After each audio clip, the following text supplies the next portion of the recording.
Une commission véritablement à bout de souffle. Ambiance de crise ce soir à Bruxelles. L'exécutif européen est réuni en ce moment pour tirer les conclusions qui s'imposent après le rapport des sages. Une première dans l'histoire de l'Union et la critique finalement en règle d'une véritable dérive des institutions. Le président de la Commission, lui, connaissait depuis hier le contenu de ce rapport. Récit de cette journée avec à Bruxelles Pascal Verdeau. La journée la plus longue pour le président de la Commission européenne. Sourire crispé, visage fermé pour Jacques Santer lors de son arrivée au Parlement européen.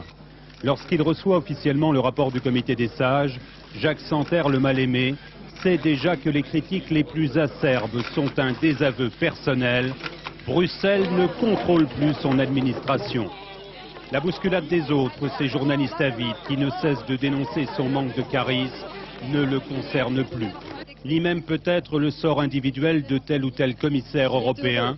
Édith Cresson, épinglée pour favoritisme, l'octroi d'un poste de visiteur scientifique à l'un de ses amis de Châtellerault ne s'est pas effectué, dit le rapport, dans le respect des critères de régularité.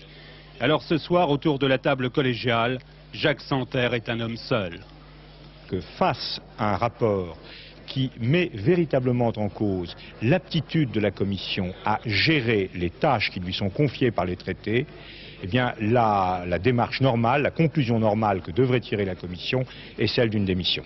La Commission qui devrait reprendre ses travaux en retard sur son horaire, le temps de prendre le pouls plutôt agité des groupes du Parlement européen. Pour la première fois depuis longtemps ce soir, les lumières du Bredel, le bâtiment des commissaires, resteront allumées une bonne partie de la nuit.